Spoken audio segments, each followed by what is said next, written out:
There have been 900 scholarly articles written on this subject showing how and why these verifiable observations ground this experience in our reality. For the last 35 years, I've studied well over 1,000 near-death experiences.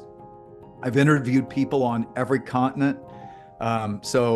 Doesn't matter what culture, what religious background, they're having the same experience and they're meeting the same God. And those were some of the things that started to really get my attention all along the way.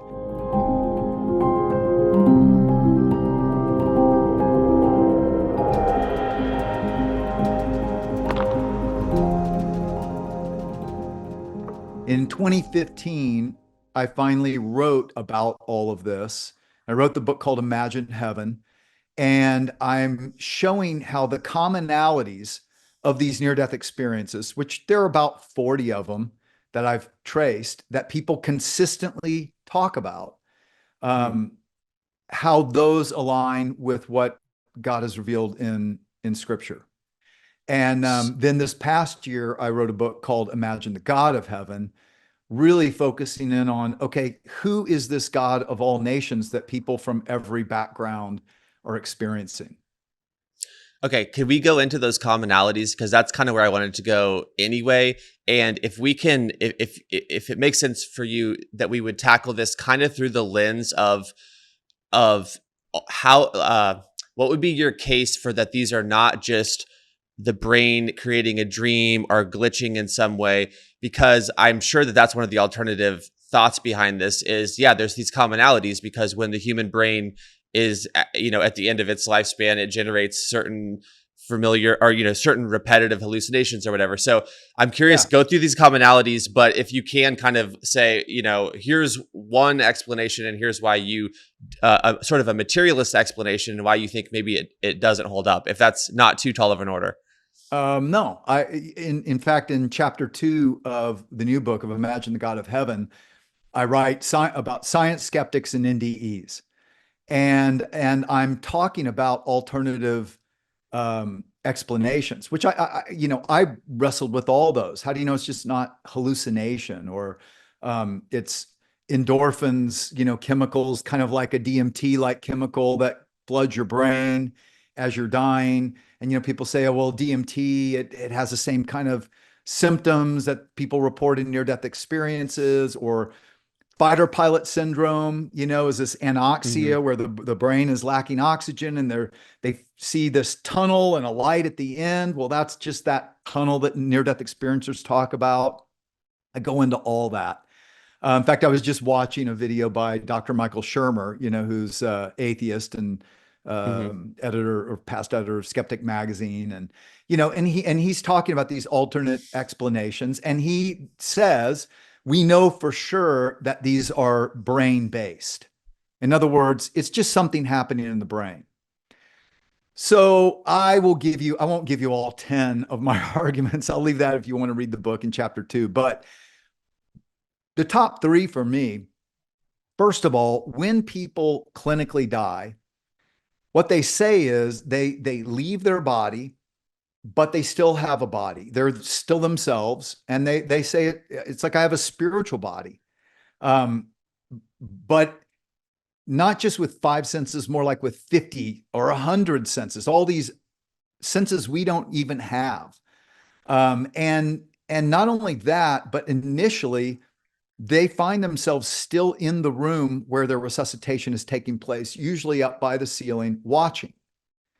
And so this is key, because when they're resuscitated, they come back. And by the way, let me just say, these are not just crazy, whacked out people. I mean, the people I've interviewed, and most of the ones I report on in these books, are spine surgeons who had a near-death experience, commercial airline pilots, bank presidents, CEOs. I mean, why would you go make up crazy stories about, dying, going to heaven and seeing God, when all it's going to do is hurt your career? Like they don't have a motive, a financial motive. They have plenty of money and they have status. So why would they be saying this? And yet those are the people that I've interviewed.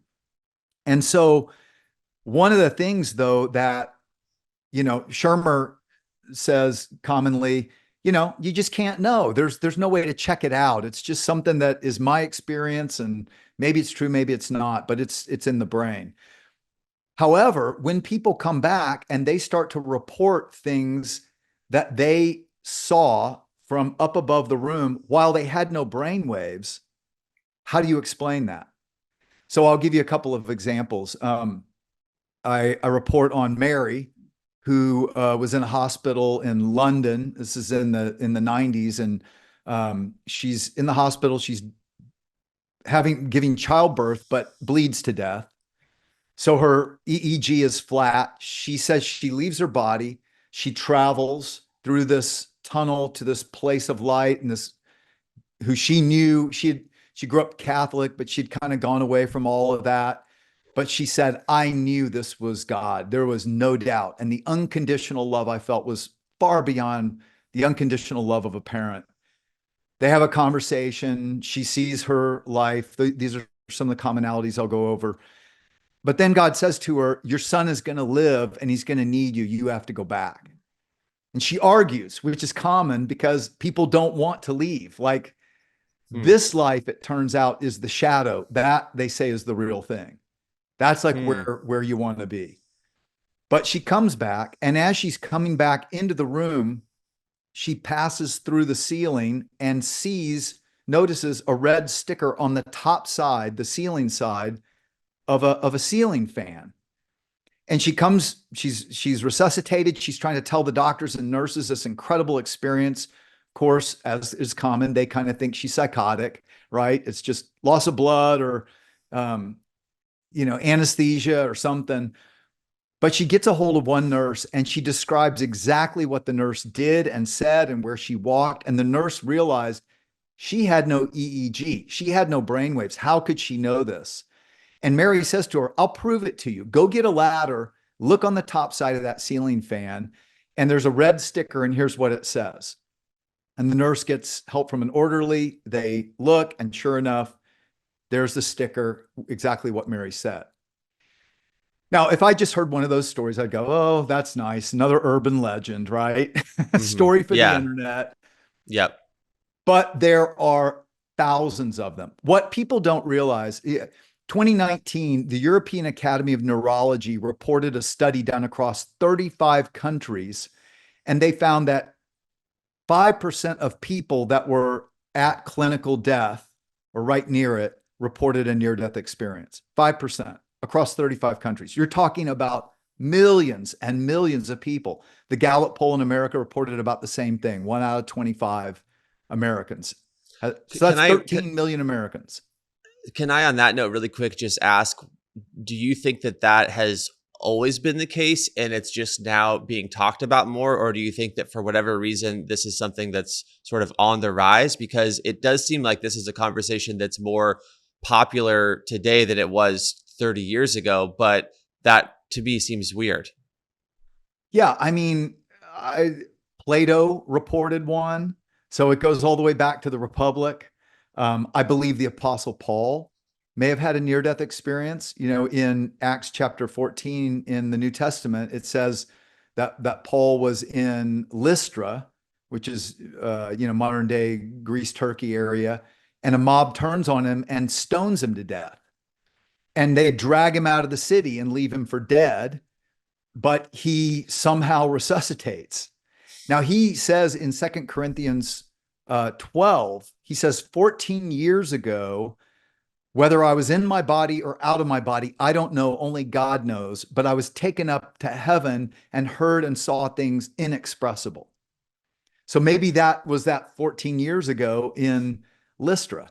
Paul talks about a lot of the same things, and that's what I'm trying to show, that there are a lot of the same commonalities that near-death experiencers talk about that are actually in the scriptures. So I also report on a person from the 1800s who wrote down her experience.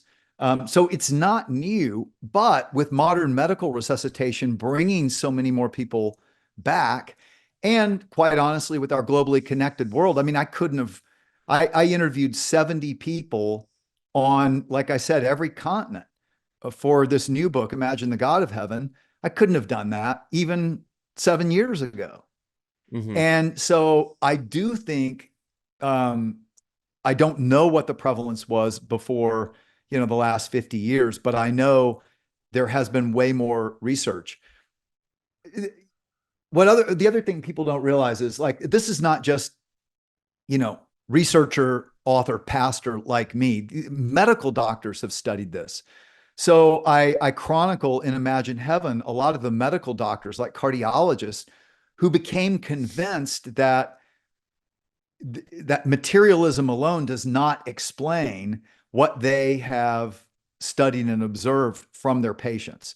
Like Mm-hmm. Dr. Pim van Lommel is a cardiologist in Holland, and he reports on a guy who was brought into the ER in the hospital who he was found dead in a park. It took like 30 minutes for the ambulance to get there. They were working on him, but never revived him. He comes into the ER, and the nurse was trying to give him oxygen, had to ventilate him, found dentures in his mouth. So took the dentures out, put him in the lower drawer of the crash cart, ventilates him. They shock him. They get his heart going in the ER, but he never came out of coma. They wheel him into the ICU, and a week later, he comes out of coma. And the nurse comes in to give him medications, and he says, "You know where my lost dentures are. You're the one who took them and put them in the lower drawer of that cart with all the bottles on it. Go get them." And then he goes on to explain that he was in the room up above trying to get everybody's attention, but no one would listen to him. And he described who was in the room, the doctors and nurses, what they did, and how that nurse put his dentures in the crash cart. And that's where they found his dentures. Hmm. And Pim van Lommel, this cardiologist, wrote this up in The Lancet, Europe's most prestigious medical journal. Another cardiologist, Dr. Sabin, who set out to disprove near-death experiences, because he had never heard one of his patients talk about this. And there's a reason for that, because when they commonly talk about it, they're talking about something they say is more real than this. Well, what's more real than this, right? And many times the doctors or nurses kind of give them that, like, this is psychosis look. Mm-hmm. Mm-hmm. And so they shut up about it, because it's hard to describe in words. But Sabin set out and did research for 5 years trying to disprove them, and changed his mind and wrote an article. He wrote a book, but he also wrote an article in the Journal of the American Medical Association. So there have been 900 scholarly articles written on this subject, showing how and why these verifiable observations ground this experience in our reality. That's what I think is so interesting about it, is that it seems like, I'm putting myself in the shoes of a skeptic here.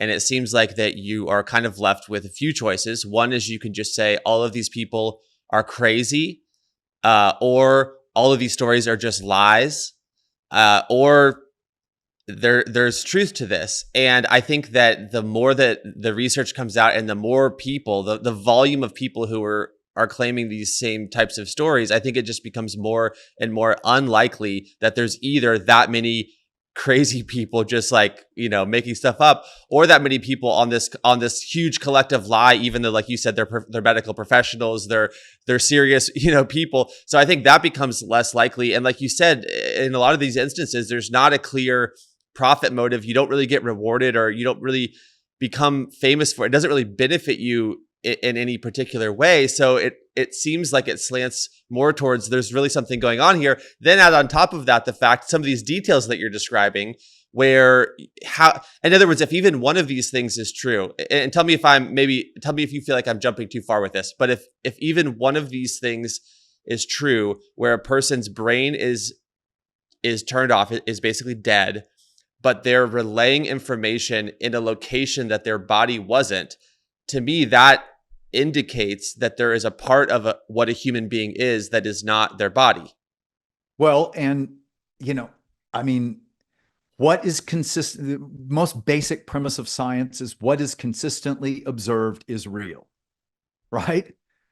So you can't repeat this like in a scientific experiment in a lab, though some movies have played around with that, right?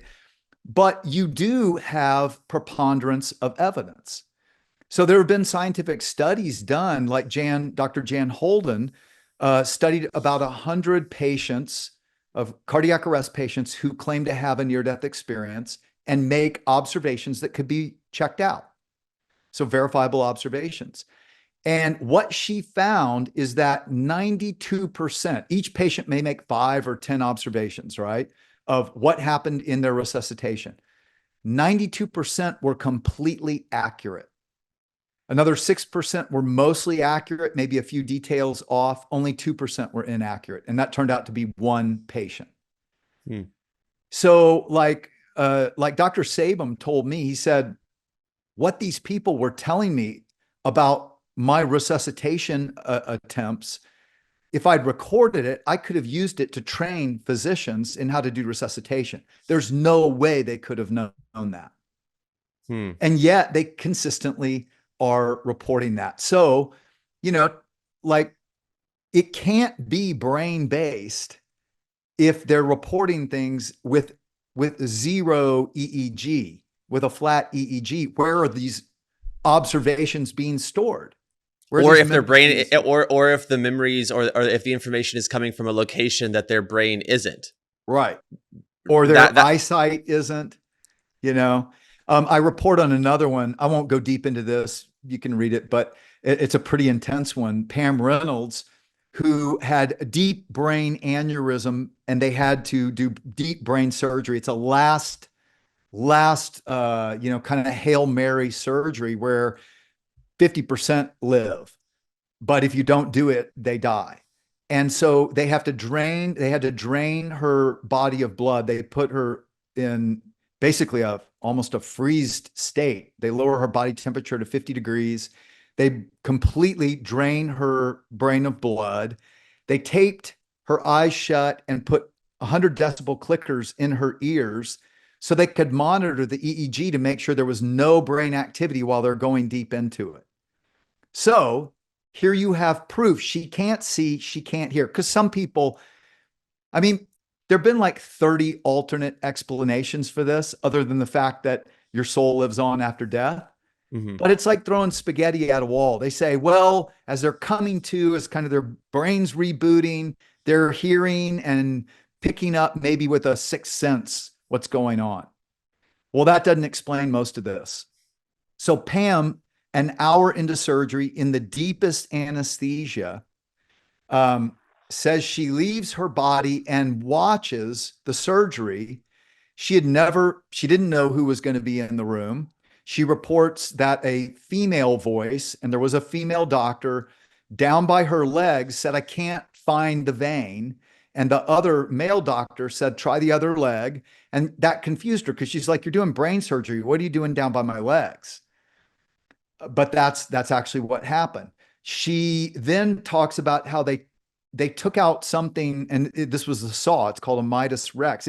She said it didn't look like a saw at all. It looked like my dad's electric toothbrush and a socket set that they opened up and put a blade on and began to cut her. Now, all that happened an hour into the deepest anesthesia with no eyesight, no hearing, no brain waves. And she didn't come to for another hour. She has this amazing experience again, sees her deceased grandmother and, all these other commonalities. But when she comes back, they're playing Hotel California and they had to shock her heart twice, not once. And she reports all of this. And I was in a movie that's based on the first part of Imagine Heaven called After Death. You can see it out on Amazon Prime, but you can hear from one of the doctors that was there and how spooked he was hearing what Pam Reynolds said, because he said she should not have known that. There's no way she could have observed that. So Interesting. that's the first thing that, as a skeptical engineer, got my attention. I was like, okay, what are these? Because this grounds them in reality. So here's what I think is actually happening. And I don't see why scientists and who are skeptical would push this away, because science has already postulated that there are at least 5 dimensions to our reality. Einstein's general theory of relativity works perfectly to describe the motion of huge masses like planets and galaxies. Quantum physics works perfectly to describe the micro, but the two don't work together.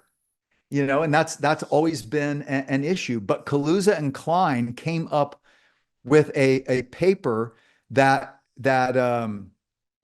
put in a 5th dimension to the equations, and they reconcile.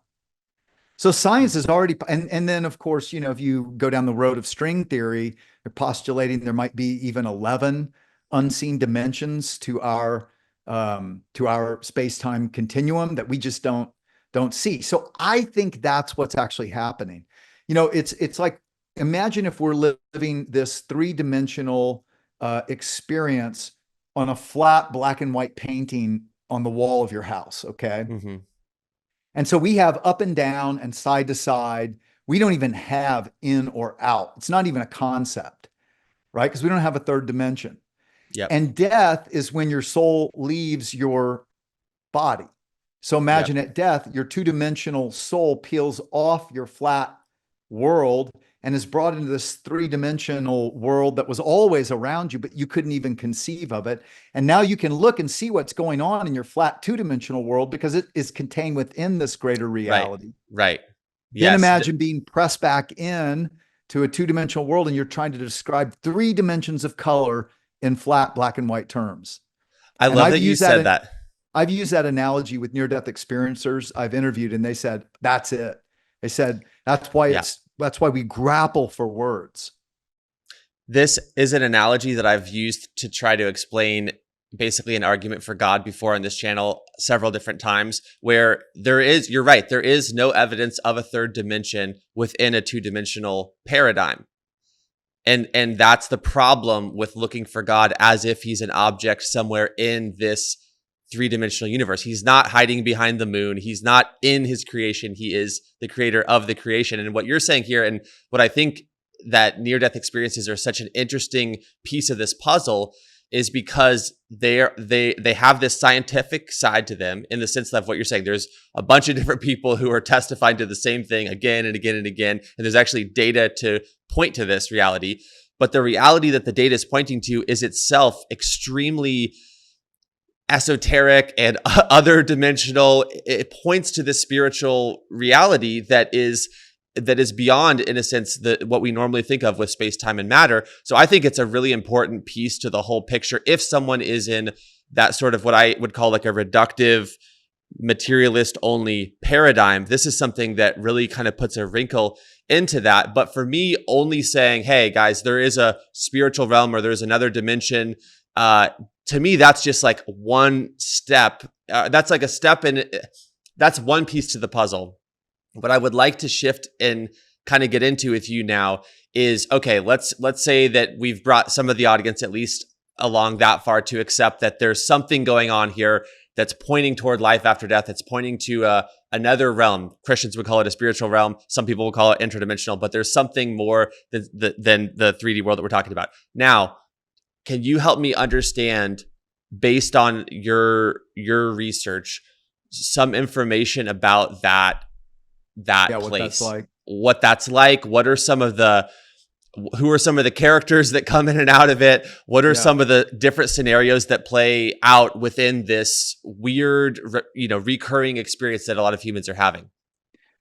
Yeah, and I'll do it through the story of a person who had a lot of the commonalities. So as I describe it, these are a lot of the commonalities, but it's also another evidential point for me because she's blind. Swiss AI Jesus project to bridge digital and divine draws users' praise as questions remain. Now, I know that's a hard pivot, but stick with me for just 60 seconds here. You guys have heard me talk in the past about Ground News. They're an app and website that combines news from local and international sources around the world, as well as how different stories are being covered. For example, if you type in Jesus in the search bar, you can see there's 1,626 recent stories that hit that search term. And you can also see the top story right away, which is the title that I just read about this AI Jesus. So let's just use this story as an example to see how this works. This story has been covered 58 times so far. The bias distribution is 27% left-leaning coverage, 62 center, and 11 right-leaning coverage, which is actually kind of surprising because it looks like this story is actually a blind spot for the right, since only 11% of coverage comes from right-leaning outlets. So if you mainly read right-leaning publications, you may have actually missed this bizarre story. All right, so let's compare the coverage. How do the headlines compare? The left seems to emphasize technological capabilities and the inclusivity of AI Jesus, such as its multilingual communication, whereas the right questions the broader societal implications of blending the so-called digital and the divine. What I love about Ground News and why I continue to work with them is that they help you stay informed on the topics you care about from sources you trust, while still highlighting blind spots in reporting and exposing media bias. So sign up through this QR code or use my link in the description for 50% off this unlimited access plan. It's their biggest discount of the year, whether it's for yourself or as a gift. I think that they're doing important work, especially in this weird cultural moment where it seems like truth is a harder thing than ever to actually get to the bottom of. So check out Ground News, think for yourself. Now back to the interview. She was blind from birth. And I report on 6 people blind from birth who, when they died, had a near-death experience and could see. But when they were resuscitated, they still couldn't see. But they report the same things that sighted people having near-death experiences report all over the globe. So again, if this is just happening in your brain, how do you explain that? I mean, because people blind from birth have no mental image at all. They say, I don't dream in pictures. I've never had a picture, right? Whoa. And yet they come back describing physical realities as if they had seen them, just like sighted people. So Vicky was one of those, died at age 22 in a bad head-on car accident. In the hospital, she leaves her body. She sees this body on a table and all these people rushing around, freaking out. And then she feels wonderful. She has this incredible peace. And she is looking at the body and sees long hair, and then notices the wedding ring has an orange blossom, and that was her. And she realized, oh my gosh, I must be dead. She didn't feel dead. She felt more alive than ever. And then she's like, hey, I know where I'm going. I can't get these people's attention. I'm out of here. And she takes off, and she shoots up through the hospital and out, and she's looking around the cityscape, basically, because she's never seen anything like this. And blind people will commonly say, I was trying to adapt to this new sense. And one commonality that near-death experiencers say is that the colors they experience are far beyond our color spectrum, the colors of the world to come, far beyond. But blind people say things like, I don't know, I don't have the language to tell you what colors they were. They were just all these different brightnesses. That's how they describe them. And then she said this tunnel opened up, and she goes into it, and suddenly there are no colors. And she said, I wondered, is this darkness? And that's a commonality, that many times people travel through this dark tunnel they see a light at the end. That's not always how they travel, but another commonality is they do travel. Sometimes it's just through kind of like our outer space, but again, in another dimensionality. But they come to a place, and Vicky comes to this place of incredible light, but it's not unlike Earth.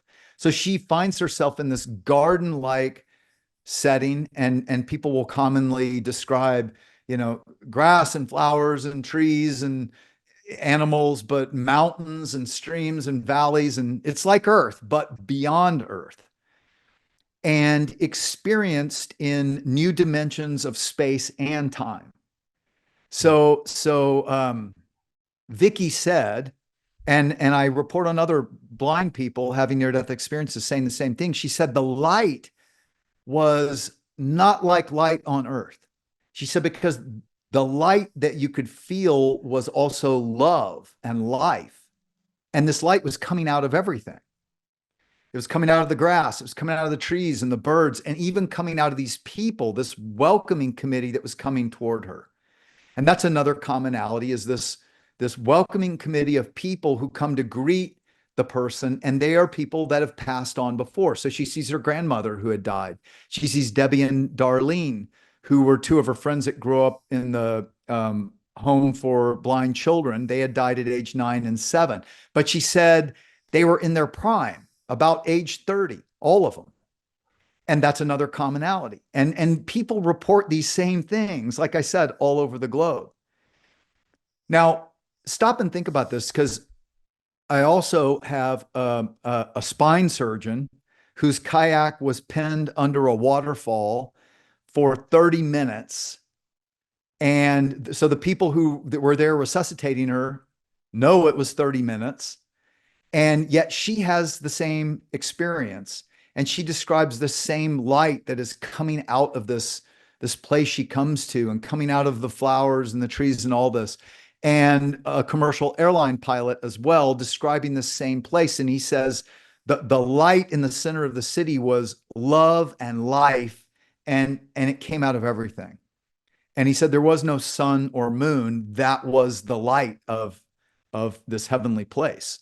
That sounds familiar. Now think about it, because most Christians don't even know this, that the ancient prophet Isaiah, writing in 780 BC, says in Isaiah chapter 60, there is no sun or moon in heaven. God is its everlasting light. And then John, one of Jesus' disciples, claims that he was taken in the spirit up and saw heaven, or had a vision of heaven. And he says, there's no sun or moon. This is Revelation chapter 21. There's no sun or moon, for the glory of God is its light, and the Lamb, referring to Jesus, is its lamp, and the nations will walk in that light. And so you have blind people. Another one, Brad, blind from birth. He said, I'm walking up this field, and it was like the grass and the palm trees and everything were like soaking in this light that was palpable. Now, that just sounds so weird, right? But how do you explain why blind people consistently would come back describing this light of heaven that they had when they clinically died, when they would have only heard on earth that light shines on things, not out of things?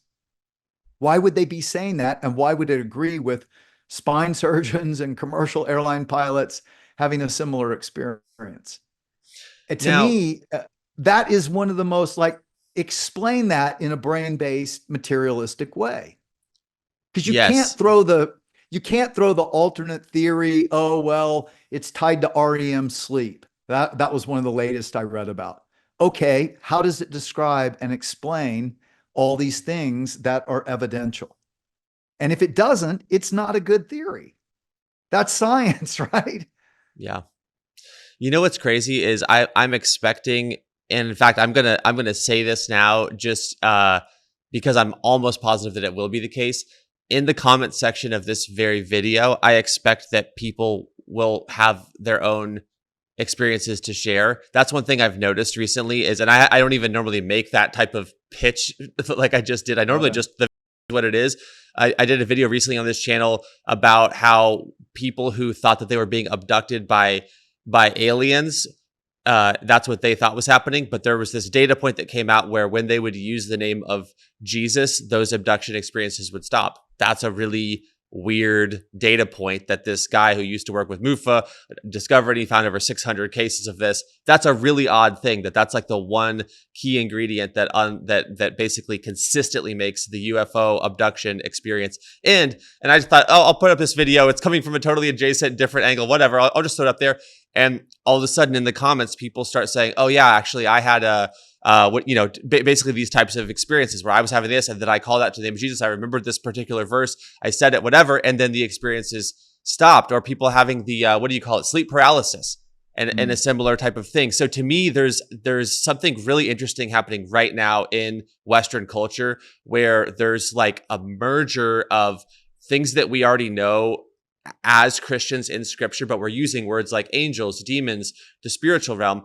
But now the Western world, I think, is realizing that the materialist model is insufficient to fully describe the breadth of reality. And so all these other things are coming out, like interdimensional and aliens. And there's these different language, that's vocabulary, but it's weird.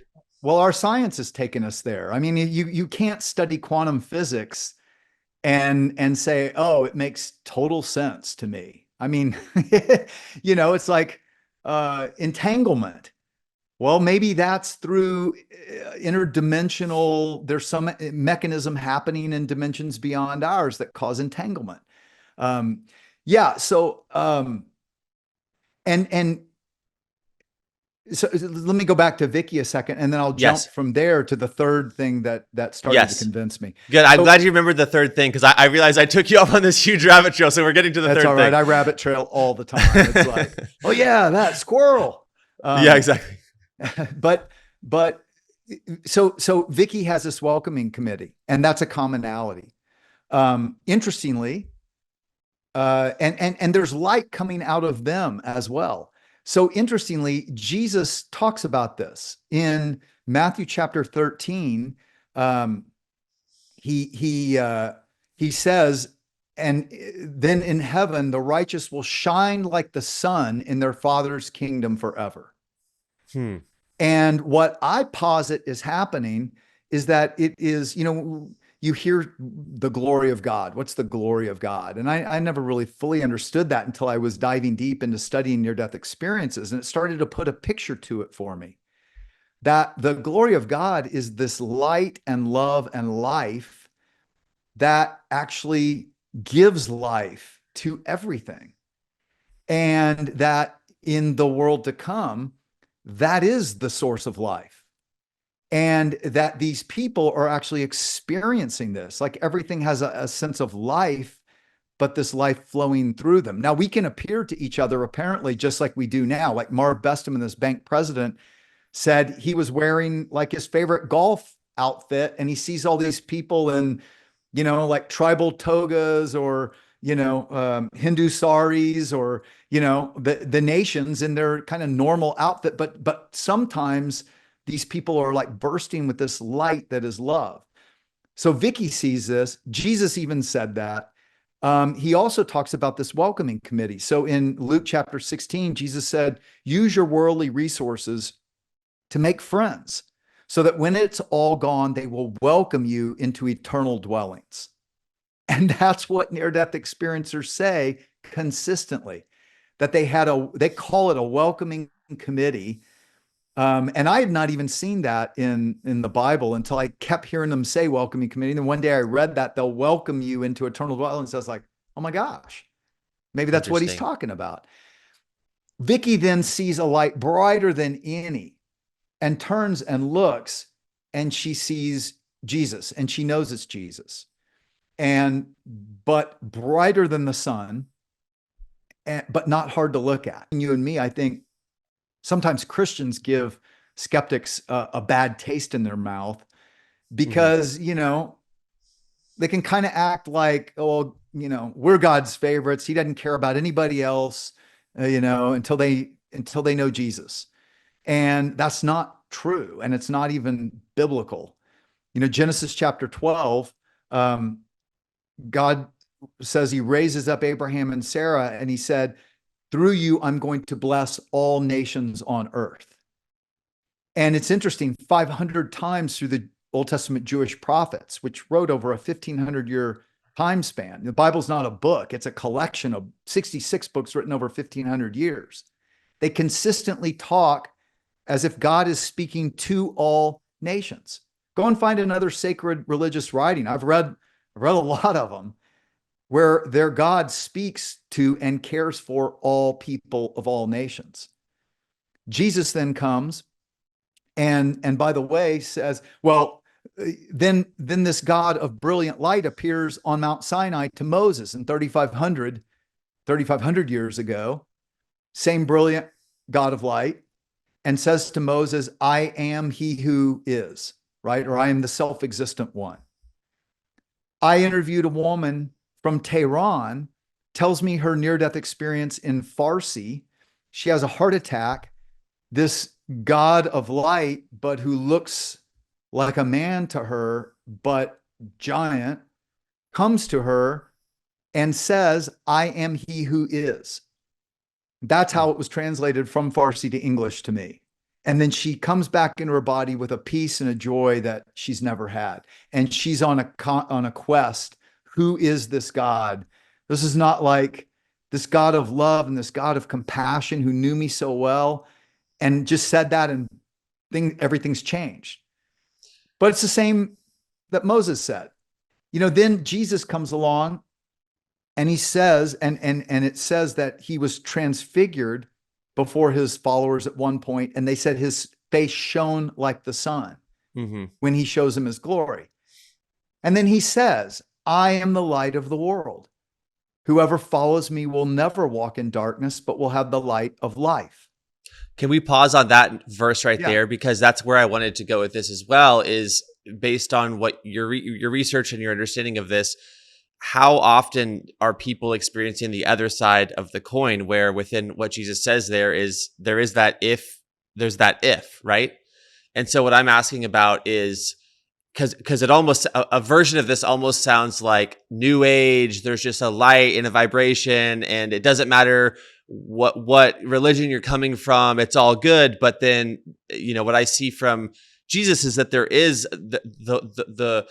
the individual's will and how it responds to the love of God from Scripture does matter. So I'm curious, Absolutely. like how often is there I don't want to say like a hellish experience, but like help It me is a understand. hellish experience. Oh, is it? Okay, yeah. So help me round out the picture here. And one of the reasons that near-death experiences got pushed away by the church in the early research days is no one was coming forward with a bad experience, only good ones. And another thing that I like to point out is there is what is reported, and that's what I focus on. What is reported, that's common. So I'm still skeptical of any one near-death experience. People are people, and they can say things, and they're not just reporting. Again, they're interpreting something that is truly other dimensional, I believe.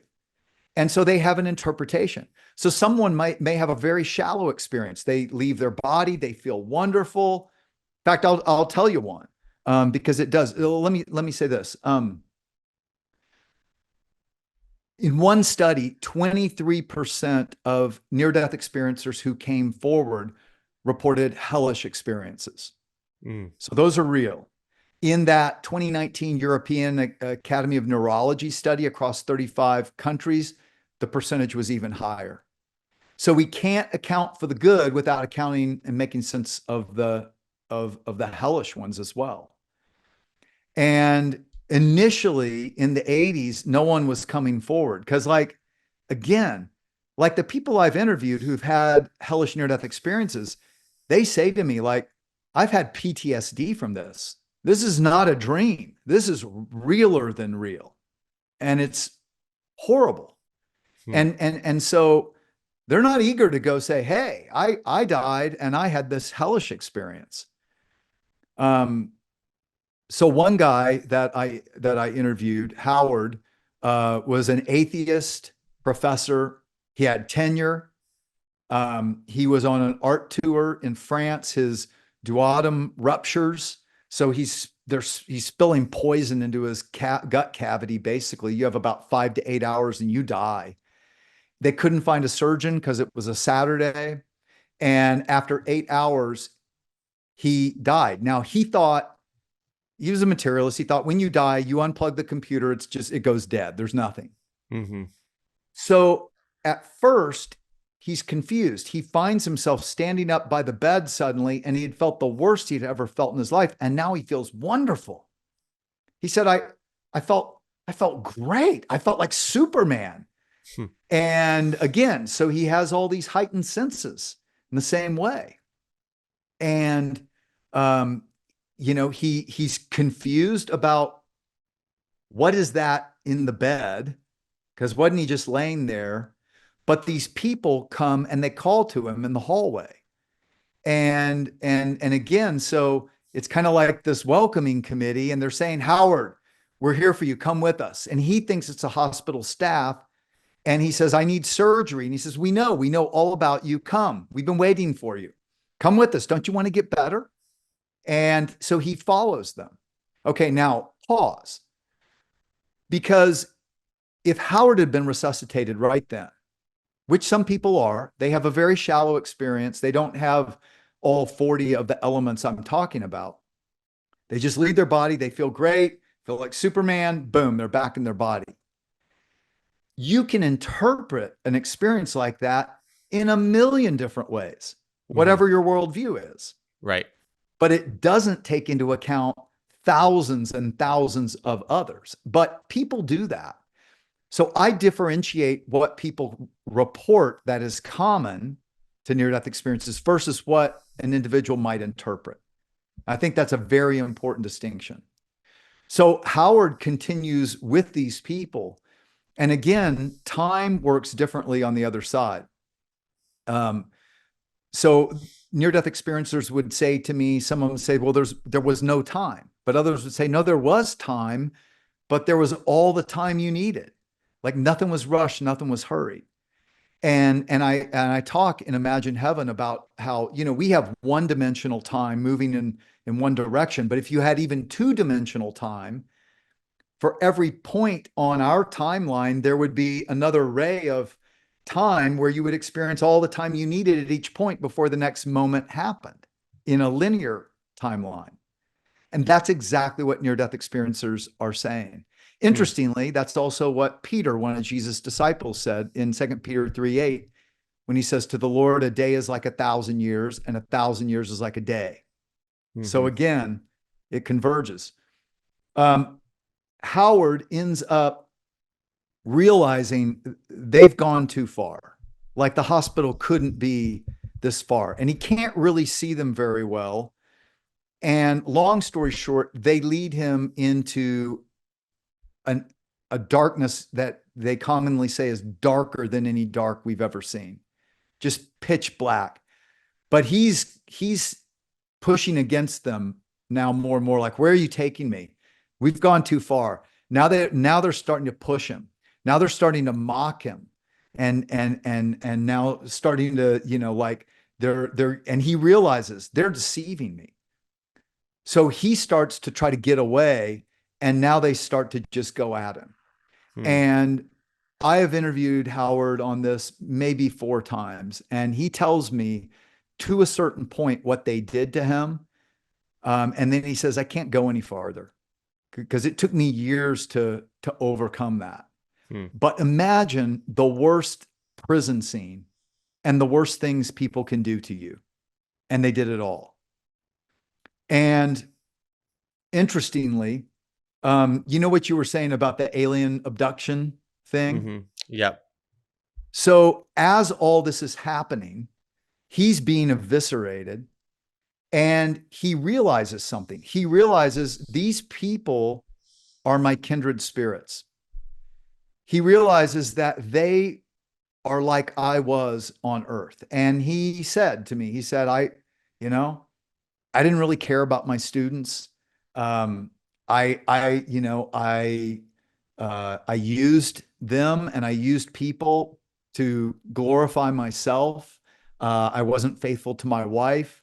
I didn't pay much attention to my kids. It was all about me and my kingdom.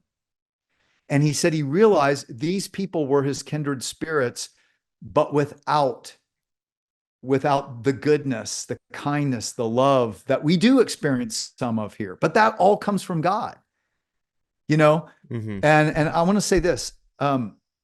C.S. Lewis once said that hell is a privation, meaning it's not a something, it's the absence of something. So I believe that God is love. I think near-death experiencers testify to that all over the world, and that the reason God created us is for love. And the one thing that is necessitated for love to be real is free will. Mm-hmm. And so so God will do anything for anyone to take us as his own children. But the one thing he won't do is violate our free will. In other words, I can't buy your love. I can buy you gifts, but maybe you love the gifts, but not me. Mm-hmm. So love can't be bought. I can't coerce you or manipulate you or force you to love me. I could hold a gun to your head and say, do this or say that, but we all know that's not real love. And so God, in essence, created a creature where he limited himself in order to have a creation that he could love and could love him back. I think that's what humanity is. I think that's also why there's so much crap we hate in this world, because we do go our own way and we do our own will. And it's like, my will be done. And if you don't, God, I'm going to flip you off and go my own way. And Yep. we live this way, all of us. And that is what we hate about Earth, though we don't realize it always. Yeah, the And collateral so, damage of free will is massive and horrific. So the good that free will through the love relationship with God, what it brings about must be so much more great than the current collateral damage that we're facing in order for God's assessment of the human condition to have been seen as worth it.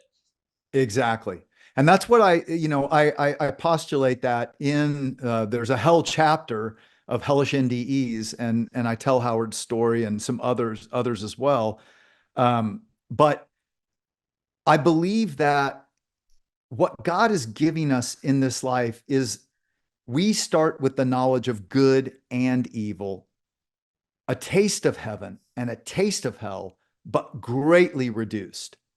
We complain, why, if God loves us so much, would he allow so much suffering? Well, what if it's actually not so much? What if he's actually muted it and put us in a temporal, one-dimensional timeline where we get a second and a third and a fourth and a fifth chance to simply turn to him and accept his forgiveness and his love? And that's all he needs to make us right with him forever. Like, what if he made it that simple because he loves us that much? But love does require, the ability to choose, forget you, God, my will be done.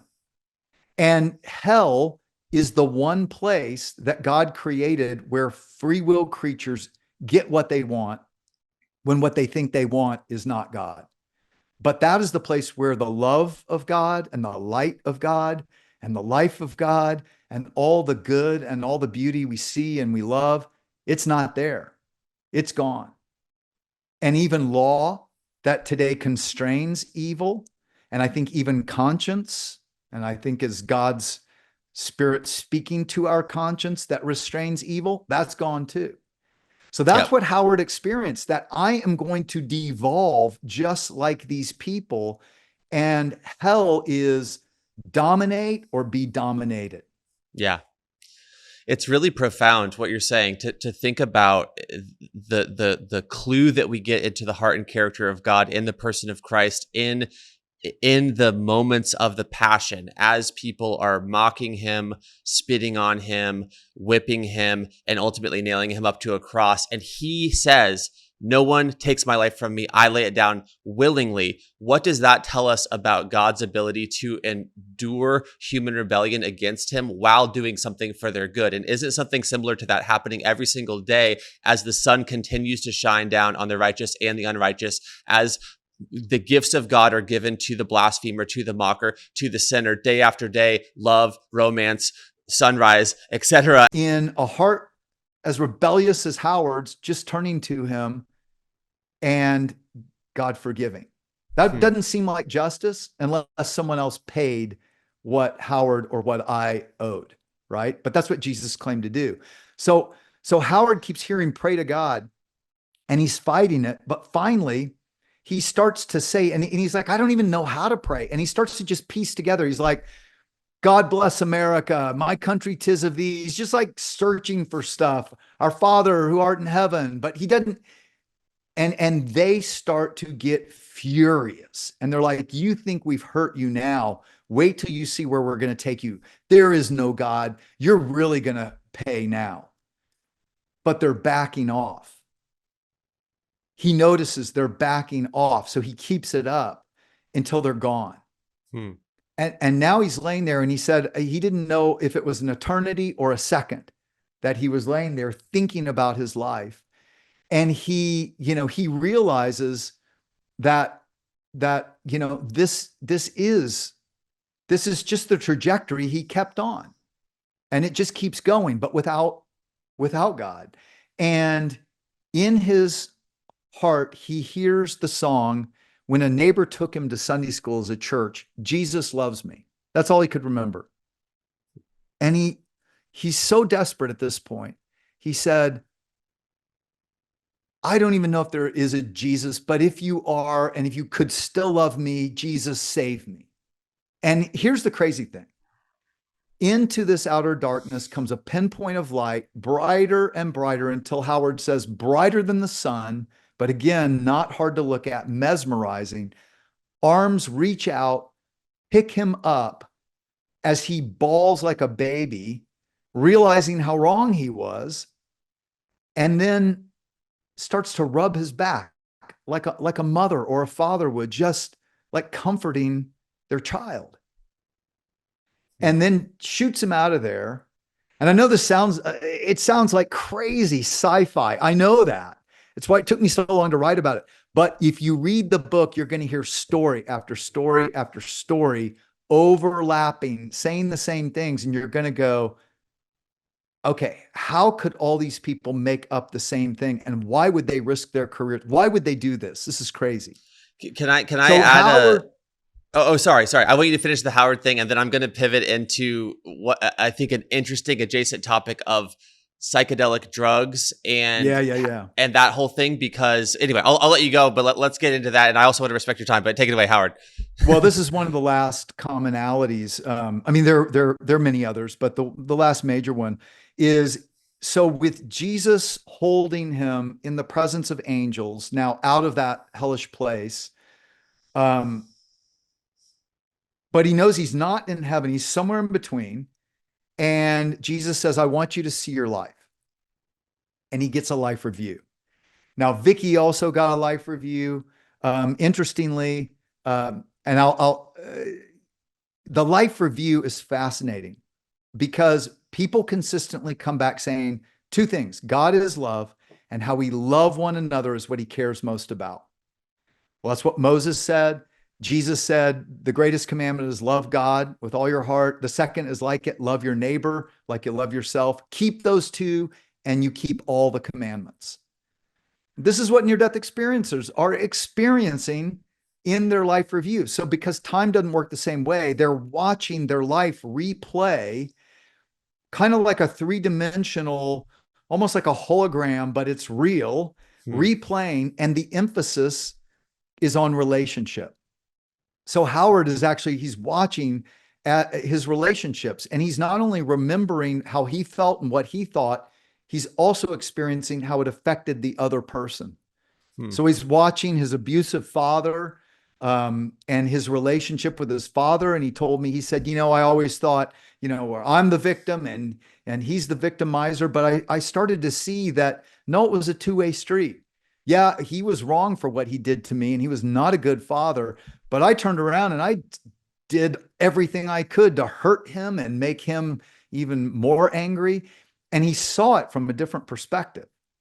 He saw that every act of love or kindness actually has an impact on that person that ripples through humanity.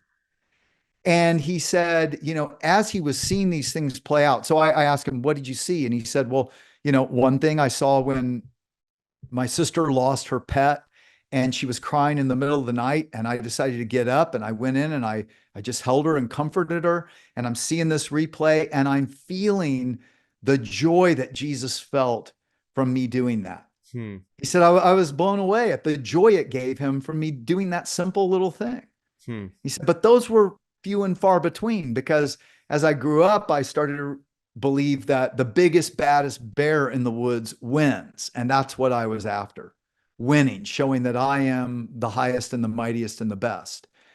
And he said, and then I'm watching these scenes play out, and it was figuratively, not literally. He said, like I'm stabbing Jesus in the heart. And he said, here is the most loving, kind, benevolent being that I realize is my creator, my God, my savior. And I'm hurting him, and I don't want to hurt him. I don't want to hurt him to this day.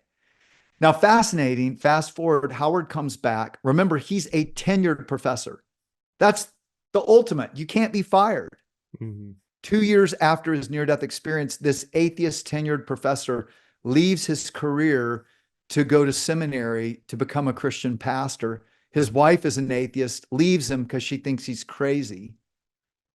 And he's lived his life that way. Interestingly, 3 people that I know who had hellish near-death experiences, same thing, in it, cry out to God. He rescues them. They come back, and they're Christian pastors today. Wow. So much. You brought up C.S. Lewis. So much of this reminds me of his book, The Great Divorce, with what you're describing about the closer you get to God, the more real that things become. The further away, the more vapid and ethereal, and almost like you're moving toward nothingness. And it's really interesting. I mean, I love. I'm gonna have to clip that story right there as its own video, because that's such an awesome story. And so let's just for the sake of time, I want to respect your time. Can we? Because I forgot his name, but there's this one guy. I've seen several of his interviews on YouTube, and there's other stories that are like this, where he would do, magic mushrooms as a non-Christian.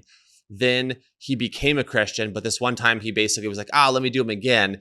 And the experience that he had as a Christian tripping really, really hard on these mushrooms was, it ties into a lot of the stuff that you're talking about. And so I guess my question is, if you, I guess if you see commonalities between sort of the psychedelic whole experience and this, is it the spiritual part of the person going to the same realm, or do you think that these are totally different things? Or I don't know, what would be your whole assessment of that type of comparison? Yeah, I've thought a lot about this, though there's a lot more research to do and to think about. So let me say, first of all, I think there are, like I know a lot of people who've had PTSD cured from different, treatments, some that are medically approved, some that aren't. And I think there's a possibility that, God gave us things in nature that used in the right way can be beneficial and good and can help us, but everything can be abused, everything. And I do think, so there's an interesting study, because I do think some of these psychedelic or gateway drugs, they're called gateway drugs. I think they might be a gateway to the spiritual dimension, but I'll have a warning to explain. So there was research done by a guy named Walter Penfield. I think it was back in like the 50s. And he was trying to find a cure for epilepsy. And he would have these epileptic patients, and he would literally do brain surgery on them. And because there are no nerves in the brain, he could stimulate electrodes across different areas of the brain while the patient was lucid. And he mapped the brain in a lot of that, or where the neural networks are for different things. So he would zap an area, and the right arm would go up. But interestingly, the person would say, "That's you doing that. I'm not doing that." And left arm, "That's you doing that, not me." And Penfield was a materialist, so he thought the me is just in my brain. It's just electrical circuits in my brain. It changed his mind, because he's like, who is the me that is acting apart from the brain? That's saying you're doing that, not me. And so he realized the brain is being used by the soul to act through our bodies. Right. Personhood. Um, he, so he also found an interesting trigger point in the brain where the person said, I'm leaving my body now. Now that's interesting, right? And, some people have said, see, so it's just brain based. No, no, actually, what if that is a release mechanism? What if that's a trigger mechanism where our soul does depart our body? Now, if gateway drugs then are acting on that mechanism, maybe where it does somewhat release our soul, then they are going into what the Bible calls the second heaven. So, in the ancient Hebrew mind, there was the first heaven, which is just like the heavens, what we call the heavens, the stars, the galaxies, what we see. The second heaven, they believed, was the spiritual realm all around us that we don't see. Right. The world of angels and demons and all that, right? Right. The third heaven is the kingdom of God, where the holy city of God. And that's where I think near-death experiencers travel to. Maybe that tunnel is a wormhole from our kind of time-space continuum to another one. I don't know. Yeah. I've postulated. But here's the thing. If DMT or mushrooms then are activating that, then you're going into a spiritual realm that Jesus very clearly taught is the realm where for this time evil rules. So Jesus comes into this world and he claims that the ruler of this world, tempted him. The ruler of this world also worked through humans. By the way, the religious who were really in it for power and money, and Jesus confronted them. These are the Pharisees of Jesus' day. Go read Matthew 23. He is the most cynical, harsh, sarcastic you've ever seen about how the Pharisees, they're rotting. They look good and white and clean on the outside, but they're rotting bones on the inside. They're playing this religious game, but their hearts are far from God. And so religion can go wrong without a doubt, but Jesus was interested in the heart, and he gets to the heart of the matter there. But he also did teach that there is a spiritual realm. And I think when we go into it, if that's what's actually happening, you go in unprotected. Fascinatingly, the welcoming committee that near-death experiencers talked about would often say to me, I knew that they were there to love me and guide me and protect me on my way to God's kingdom. And I started asking because of how many said, protect me. I said, protect you from what? And they said, I don't know. I just intuitively knew they were there to protect me. So I think you gotta know, there's deception on this side. Just like what happened with Howard, there's deception on the other side as well. Yeah. And so I think when people go and by the way, I don't know this for sure, but I started to look into, especially after, when you talk about near-death experiences, everybody starts saying, oh yeah, and aliens and all this. I'm like, no. I'm talking about, clinical death. There's something physical to this that got my attention. But interestingly, when all this stuff came out in Congress about alien abduction and all that, I started looking into it. And what I found is that the people who have studied these alien abductions the longest say some pretty bizarre things, like, well, these aliens actually live in another dimensional realm all around us. And the way we can access them is when we meditate and empty ourselves and allow them to come, they will possess us and then take us into these realms. Okay, well, that to me sounds like demonic possession. Yep. And so the fact that you said you're having others who say, when the name of Jesus, the name of God is spoken, they go away. Howard was saying the same thing. I have many others saying Right. similar things. And that's what And I you think start is, to go, okay, yeah, does A plus B equal C here? that's where I was going with this. And that's why I think that it's fascinating is that there is a like a Venn diagram between the NDE experiences, the psychedelic experiences, and all this weird alien stuff. But there's commonalities within all of those that I think are worth noting. I want to be really clear for anyone watching this, for my audience, etc. I'm definitely not advocating use psychedelic drugs to experience the spiritual realm. Definitely not. But the reason that No, I and I'm not saying that no, either. and I'm I know giving you're a not. and even when people go, and I've had Christians tell me, yeah, I have a spirit guide, and I can go into a meditative state, and this very nice being of light, is helping me and guiding me. Well, okay, the Bible tells you test the spirits to see if they're from God. So Exactly. do that. Say, are you from Jesus? Do you submit yourself to Jesus? Even if you don't believe him, just try it and see what happens. Because Exactly. they won't if they're deceiving you.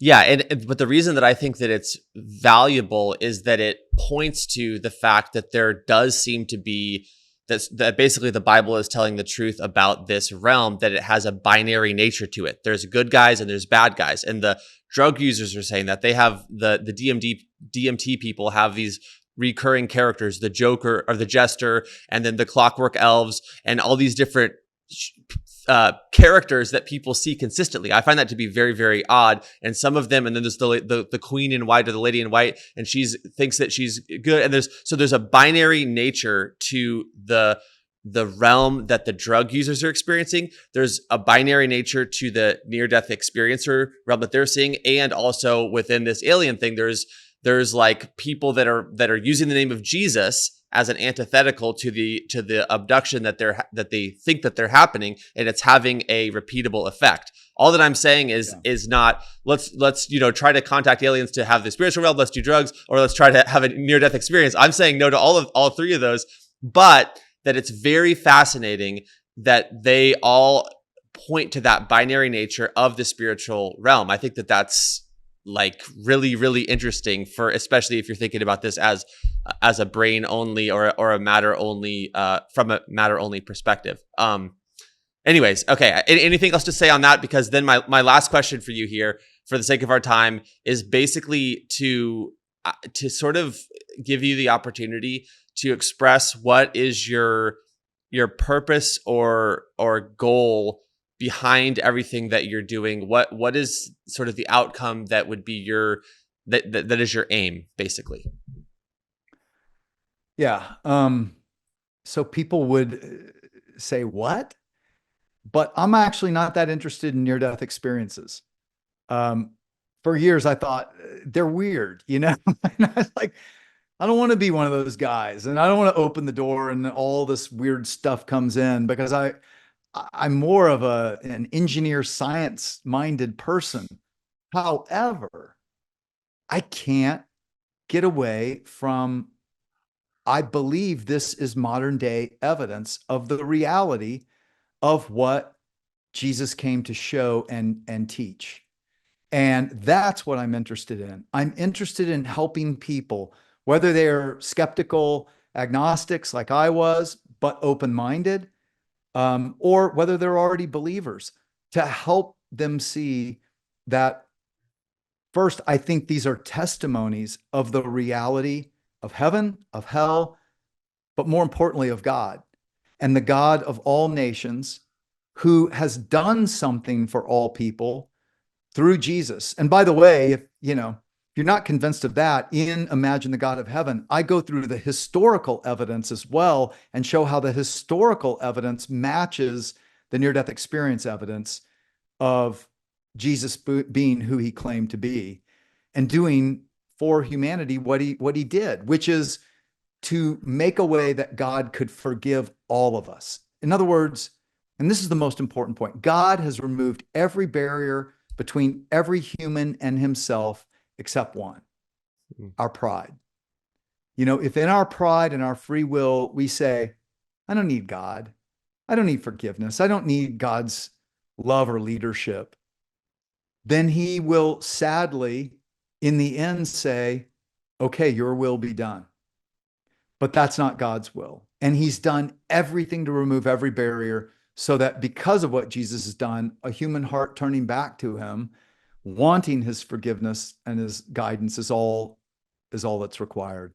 And so I'm writing to help skeptics understand that, but to also help believers see how wonderful God is.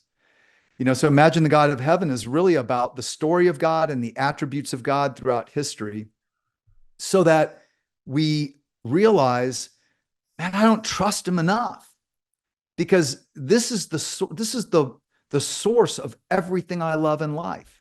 This is the source. This is the love I've always wanted.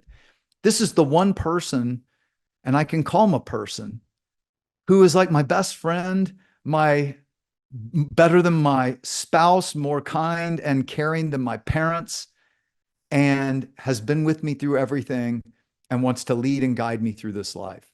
And that honestly is why I'm writing. You just reminded me of, well, I meant to mention this earlier, but I think it's between 20 and 25% of Muslims in the Middle East and closed countries are coming to Jesus because of a vision or a dream of Isa, the man of light, the man in white. And so that's another corroborating piece to this whole thing that I think is really, really interesting. It sounds very similar to a lot of the things that you've described here. And I think it also just points to the fact that here's another way in which God is extending himself and reaching towards the nations. I do. I think in our globally connected age, as evil increases, God is going to increase the testimony of his goodness and his reality. And now the reality is we can see whatever we want to see. It does take faith in the end. You can have all this evidence. I remember when I saw all of this, and I remember this one night, I'm sitting there in my car thinking, I think all this is true about Jesus. And then I had a moment of crisis, because I was like, oh, what now? And what I realized is, it's one thing to know all this up here, but am I going to trust him with my life? Like, if he's God, am I going to trust him to lead my life? Or am I going to keep leading my life without God at the center? And that's a whole different deal. But the evidence is there. If you really want evidence, man, I'll read what I've written and imagine the God of heaven. The evidence is there. But then at the end of the day, it's, where does our heart go? Do we give it in surrender to God, realizing that he's not against us, he's for us? Or do we keep trying to rule our own world like we're little gods ourselves? And again, that's the problem. That's actually what we hate about this world, but it's also what we're addicted to. All of us, me included. I'm going to put both of your books in the description of this video for people to check those out. Is there any other links I should put there, how people can reach you, or any other sort of call to actions that you want to tag on the end of this conversation for those who are interested to learn more? You can go to imagineheaven.net, download 3 free chapters of the first book or the second book if you want. So that also has other links to it. Okay, awesome. Well, thank you so much for your time. This has been everything that I hoped it would be. Well, thanks, Brandon. I appreciate it. Yep. Talk soon. If you enjoyed this conversation, you might also enjoy the Wisdom Society, a growing community of believers from around the world that meets weekly to discuss tough questions, to read scripture, and to pray. Within the Wisdom Society, there is also a book club where members are joined by the author of the book so that they can discuss the book directly with the author. Authors within the Wisdom Society include Paul Copan, Stephen Meyer, J. Warner Wallace, Hugh Ross, and a host of others. Join today, support this channel, invest in yourself, grow in faith, connect with believers from around the world, and the experts featured on this podcast. Click the link in the description to find out more.